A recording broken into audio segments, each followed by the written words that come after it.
Instead, therefore, of re-embarking on her old life, she broke up and sold all that she could lay hands on of her property. It was large and suitable to her rank, and turning it into money, she laid out this for the benefit of the poor. She was the first person to found a hospital into which she might gather sufferers out of the streets, and where she might nurse the unfortunate victims of sickness and want. Need I now recount the various ailments of human beings? Need I speak of noses slit, eyes put out, feet half burnt, hands covered with sores, or of limbs dropsical and atrophied, or of diseased flesh alive with worms? Often did she carry on her own shoulders persons infected with jaundice or with filth. Often, too, did she wash away the matter discharged from wounds which others, even though men, could not bear to look at. She gave food to her patients with her own hand, and moistened the scarce-breathing lips of the dying with sips of liquid. I know of many wealthy and devout persons who, unable to overcome their natural repugnance to such sights, perform this work of mercy by the agency of others, giving money instead of personal aid. I do not blame them, and am far from construing their weakness of resolution into a want of faith. While, however, I pardon such squeamishness, I extol to the skies the enthusiastic zeal of a mind that is above it. A great faith makes little of such trifles. But I know how terrible was the retribution which fell upon the proud mind of the rich man clothed in purple for not having helped Lazarus. The poor wretch whom we despise, whom we cannot so much as look at, and the very sight of whom turns our stomachs, is human like ourselves, is made of the same clay as we are, is formed out of the same elements. All that he suffers we too may suffer. Let us then regard his wounds as though they were our own, and then all our sensibility and insensibility to another's suffering will give way before our pity for ourselves. Not with 100 tongues or throat of bronze could I exhaust the forms of fell disease, which Fabola so wonderfully alleviated in the suffering poor that many of the healthy fell to envying the sick. However, she showed the same liberality towards the clergy and monks and virgins. Was there a monastery which was not supported by Fabola's wealth? Was there a naked or bedridden person who was not clothed with garments supplied by her? Were there ever any in want to whom she failed to give a quick and unhesitating supply? Even Rome was not wide enough for her pity. Bonum vesperum. My name is Fabola, and I am going to be taking care of you today. It seems that you've fallen quite ill. To begin, I'm going to be examining your symptoms, checking to see if we can eliminate the possibility of certain afflictions, and treating you with some herbs that might help your condition. How does that sound? Perfect. Okay. I presume you've never visited me before? Okay. I've never seen your face here before. Okay, let us rule out some of the more peskier and perhaps more anxiety-inducing illnesses. Do you feel like you might be experiencing a fever? Let me just feel your head. You do feel a little warm to the touch. Yeah? Does your head ever ache? Does it sort of pulse with tension? Okay. Do you feel faint or dizzy? Okay. Have you been vomiting? Consistently? Oh, how unfortunate. So you are a bit on the grave side, I find. Okay. It's a good thing you came to visit me. Some of the doctors fear the patients and the land. They fear that some of their diseases will rub off on them, so a lot of them have fled from Rome. But I find this to be a little bit on the cowardly side. It is their duty and my duty to take care of the sick and the unwell. Now tell me, I'm going to whisper into your ears, and I want you to repeat back the words that I say clearly and in the order that I repeat them into your ears, okay? Okay, good. Frankincense, myrrh, lavender. Okay. Meadow bark, sweet, and rose. Okay. I do determine that there is a little bit of an auditory issue. It seems that you've been stricken with just a little bit of deafness. Now, I'm going to ask you if you can keep up with my instructions, okay? I want you to just follow my fingers wherever they go for right now, okay? So I'm going to hold up my fingers as such, and I want you to keep your focus on my fingers wherever they go. Good. Okay. Good.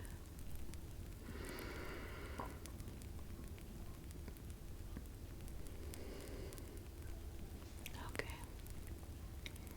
Keep looking at the tips of my fingers. Keep looking, keep looking, keep looking, keep looking, keep looking. Keep looking at the tips.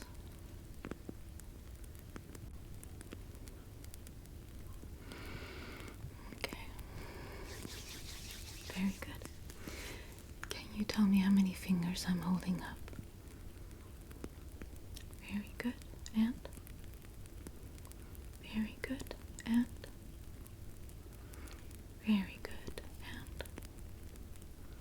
Good. And? Very good. It seems that your vision hasn't been affected by whatever affliction is currently plaguing you, but it does seem that you have the Cyprian plague.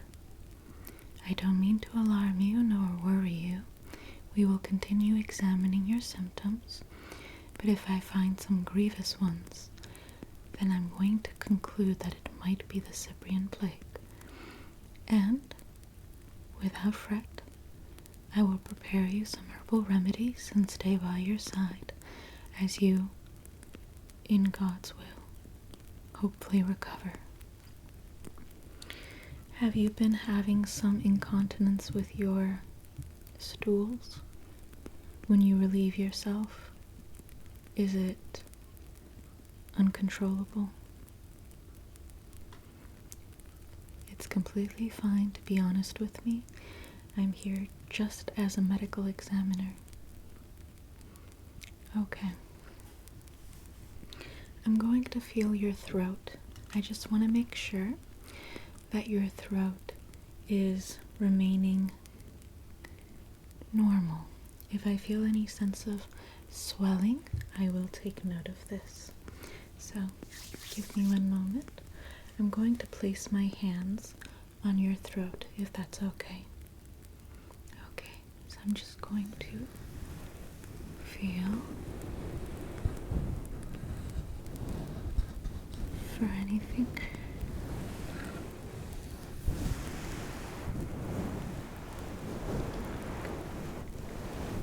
I do feel a little swelling. a little bit warm. Do you remember when your symptoms began? When did you first start feeling a little sick?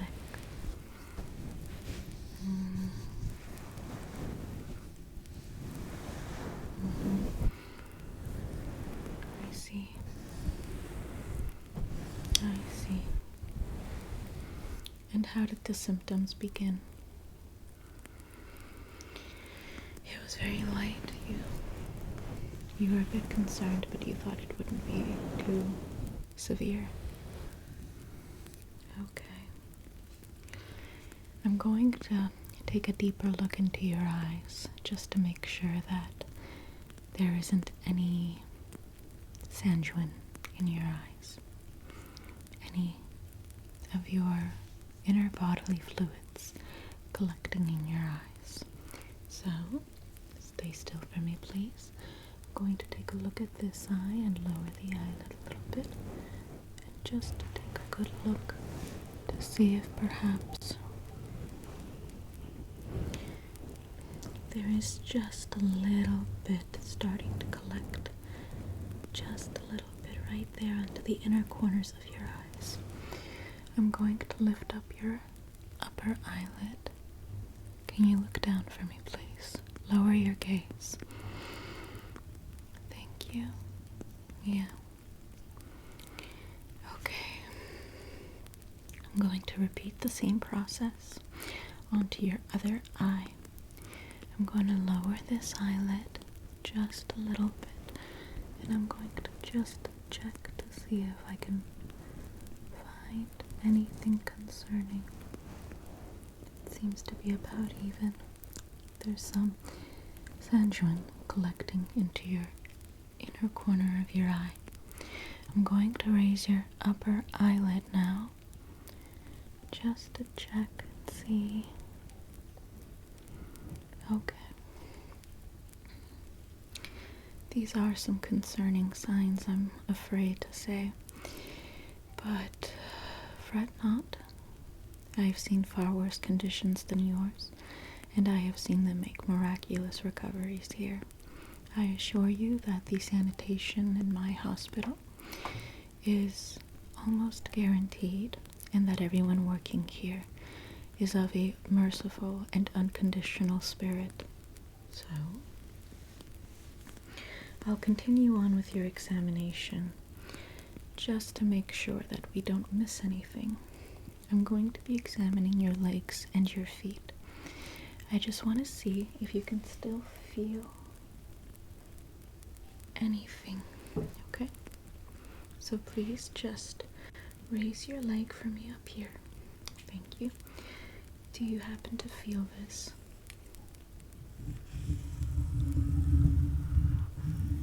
Okay. How about here when I press against your foot? Nothing? Okay, we can lower this leg down. Rest your foot. The fact that you have movement is still an excellent sign, but it is a little bit concerning, of course, that you cannot feel. Now, can you raise up your other leg right here, please? Thank you. Once again, very good sign that you can still move your leg. Can you feel this movement over your leg? No. How about this on your foot? Okay. You may relax that leg. You can bring it back down. Okay, well, it seems that, according to my best judgment, we might be dealing with the Cyprian plague. Are you familiar with the Cyprian plague? Everyone in Rome, of course, is familiar. It is something that causes everyone great panic and fear.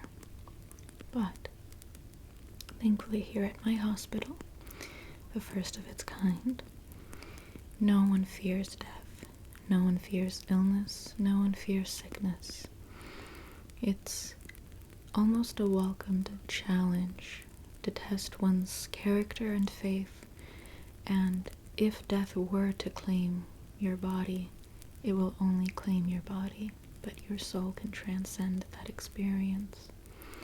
So, thankfully, because of that, we're all here at your service to make sure that you get the most adequate treatment possible for your illness.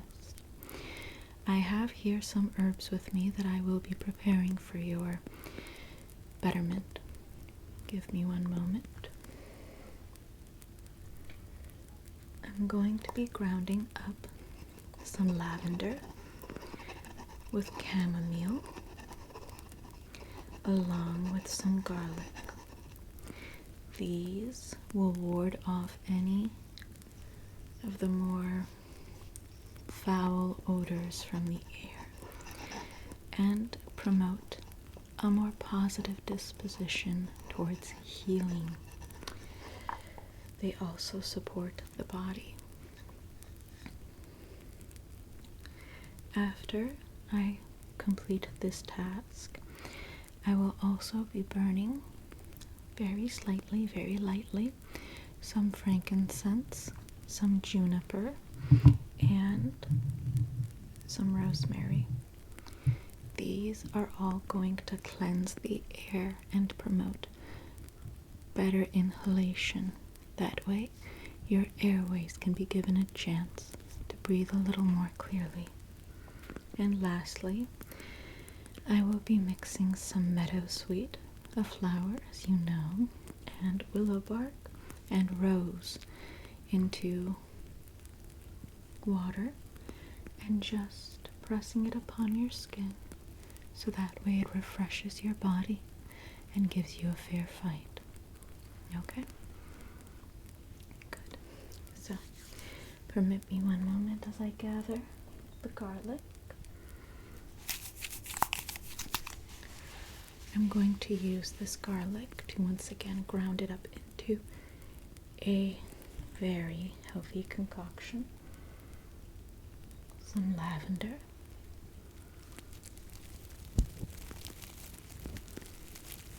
This lavender has very peaceful properties. It promotes positive well-being and good health. I'm going to put that to the side. And lastly, I'm going to be taking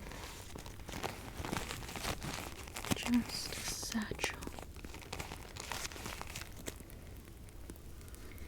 a satchel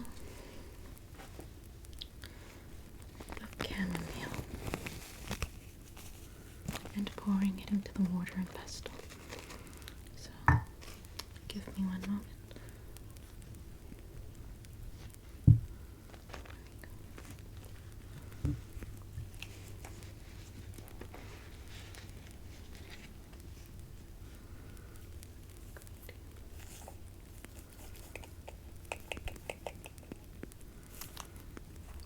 Just a little bit. Here, smell this for me, please. The garlic is going to have very strong healing powers. It is a plant created by the Lord to help us heal and feel better when we are afflicted with our own imperfect flesh.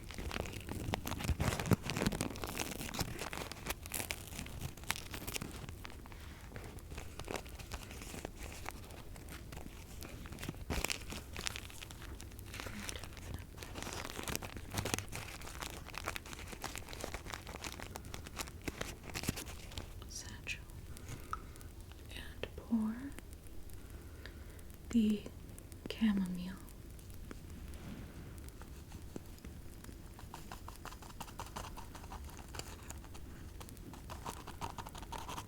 into the concoction. Give that a good smell.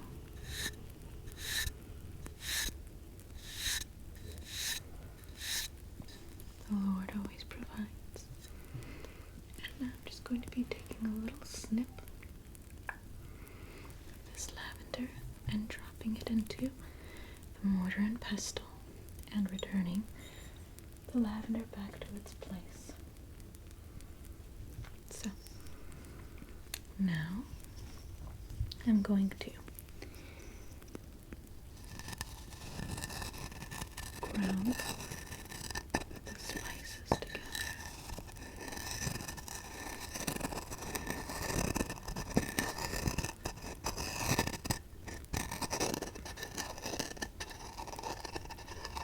Pray tell me, are you of the opinion that this plague has been brought upon us through the wrath of the gods, for we've displeased them, and thus, of course, the calamity from the north with the Gothic invasion? You don't know what to quite believe anymore? Natural. When plague, pestilence, famine, war all emerges, it's very difficult to believe that there's any hope whatsoever. The advantage of my hospital is that our service is only possible because we do have a hope beyond our physical pain. We have a hope beyond this world. Death has been defeated. Christ has defeated death by death. And upon those in the tomb now bestowing life.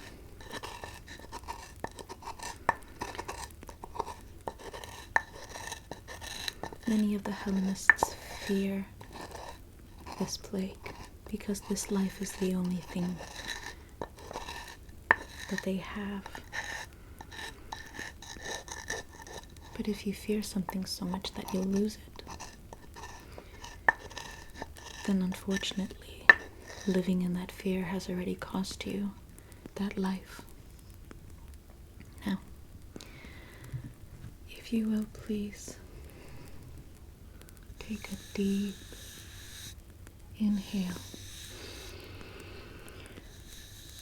and out.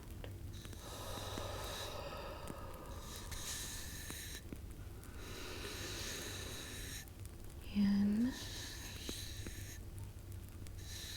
and out.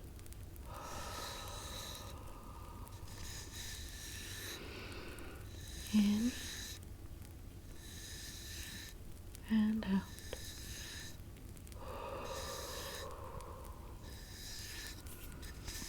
In and out. Very nice. Okay. Now, I'm going to be using some frankincense, juniper, a little bit here, collect that, and rosemary. Another little satchel of rosemary here.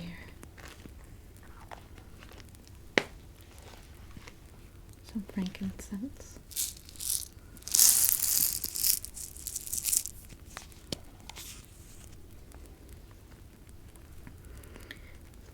Rosemary.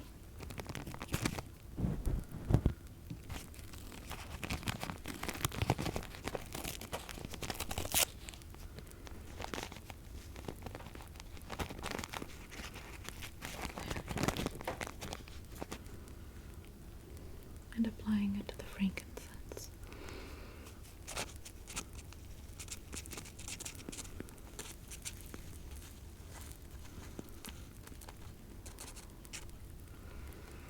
It does have a very, very interesting scent to it, doesn't it?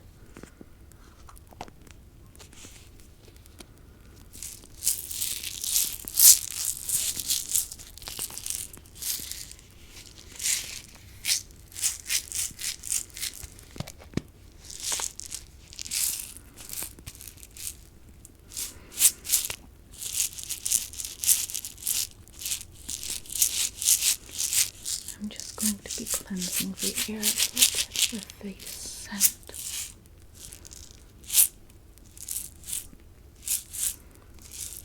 That way, you have a clean environment from which you can heal from this affliction. What was that? No.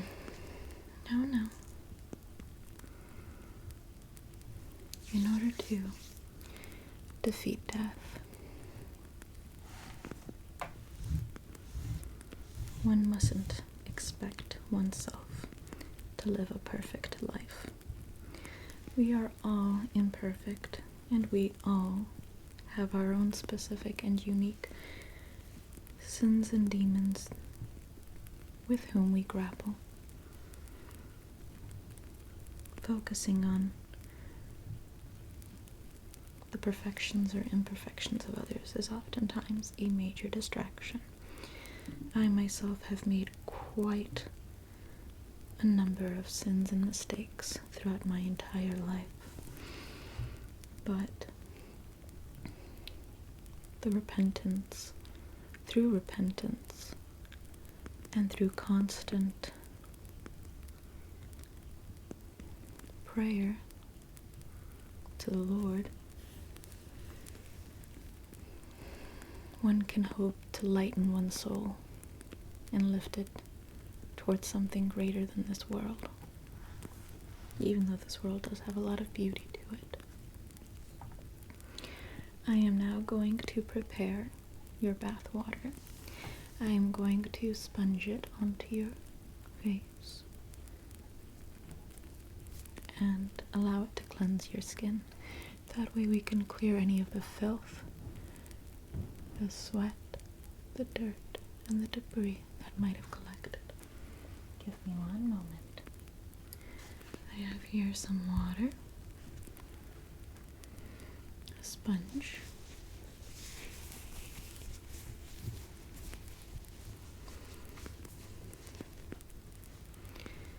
although we mustn't focus on the imperfections of others, it is very important to correct dishonesty and to amplify the truth.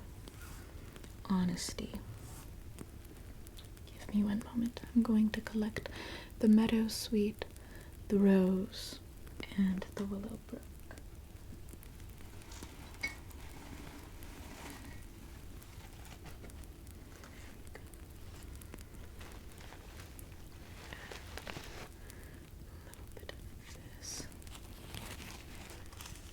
Laying that into the water.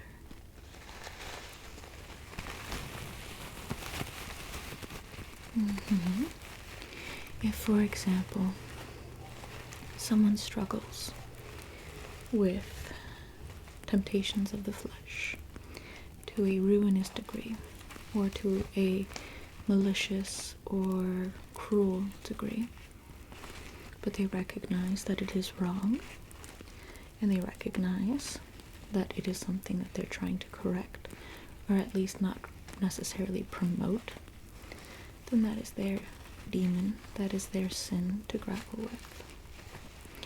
However, if someone is struggling with temptations of the flesh, and they promote it as a virtue, as something good, as something to be encouraged or spread to others, infecting others' soul, their flesh, their life, making it qualitatively worse, it is a Christian's responsibility to correct that deception.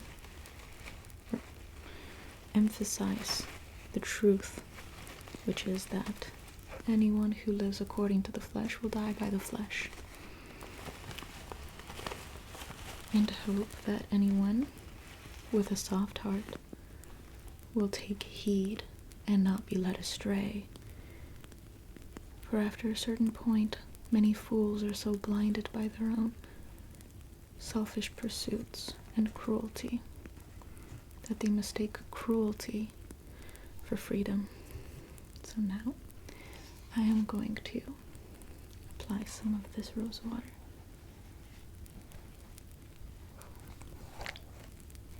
onto your face. Okay.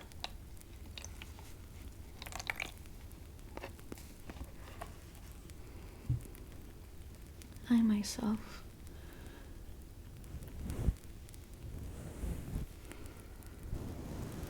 struggled with an incredibly difficult marriage in my youth. I was raised incredibly wealthy, and I married a wealthy man within my class status to continue my wealth.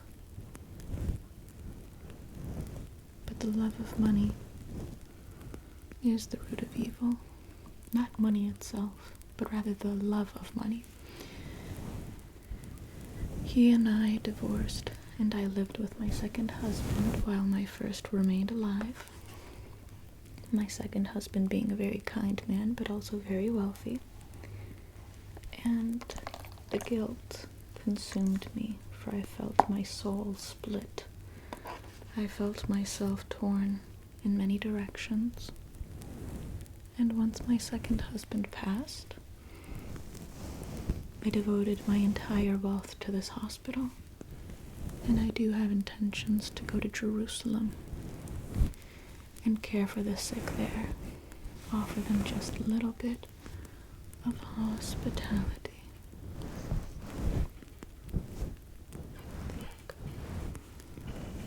Okay.